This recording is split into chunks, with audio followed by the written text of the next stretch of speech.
Okay, everybody. So today we're going to be working on reminding ourselves how to read a ruler. So this activity is called the Big Inch. Excuse me, I'll adjust my camera. There we go. And what we're going to need is a regular piece of paper. I'm using blank printer paper. You can use a piece of notebook paper if you like. And we're going to have it kind of in a landscape orientation. I'm also going to use colored pencils to help me with color coding some things. It just helps me keep visually organized. And what we're going to do is we're going to pretend that this whole piece of paper is one big inch. And we're going to break it down into the common sections used on a ruler for measuring the fractions of an inch. So the first thing we're going to do is we're going to fold this in half. And we're going to put a nice crease along the middle. When you open it up again, we've now divided the paper completely in half. So I'm going to choose one color. I'm going to go with brown because, I don't know, I felt like it. And I'm going to draw a line that goes halfway down my piece of paper. Okay, and I'm going to label that 1/2. Okay, that represents my half of an inch. So the next thing I'm going to do is I'm going to fold it again on that fold, and I'm going to fold it in the same direction one more time. Put a nice crease in there. Okay, and when I open it up, now I'm going to draw lines on the new creases that are half the length of my first line.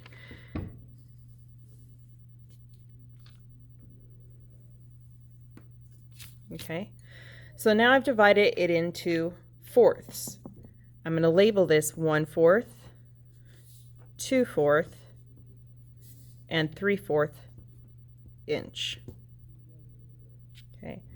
In a lot of measurements, when we're just doing rough measurements, most people are just asking for an estimate of within fourths of an inch.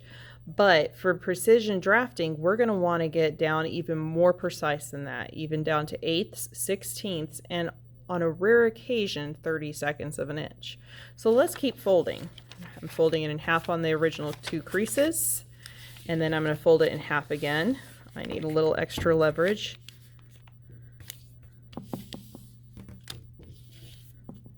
Okay. I'm going to open it up, and on the new folds, I'm going to draw a line that is half the length of my previous line.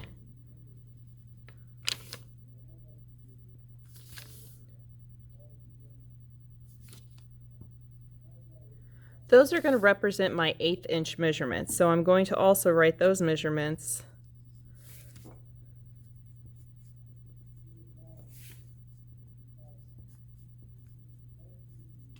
Wow, that's a terrible 8.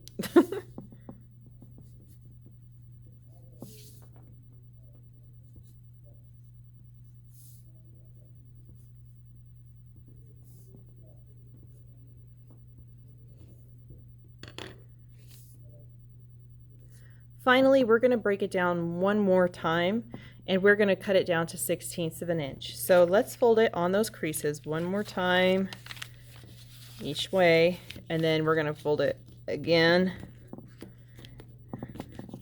And really press into it. Power through it.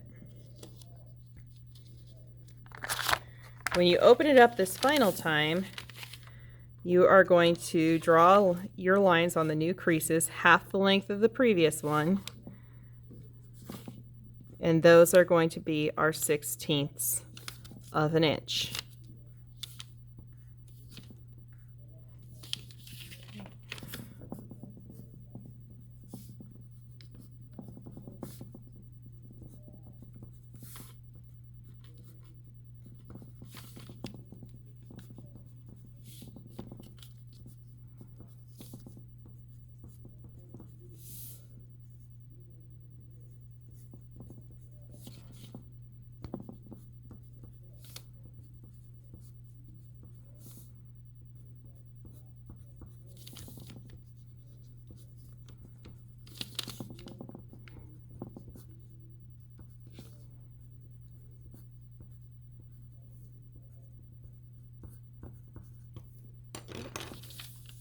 Now, the reason why I drew each of these columns and I wrote down 1/2 inch, 2/4, 4/8 is because whenever we take measurements and we say to the nearest 1/16 of an inch, we don't mean for you to measure it out as 8/16. We want you to reduce your fractions.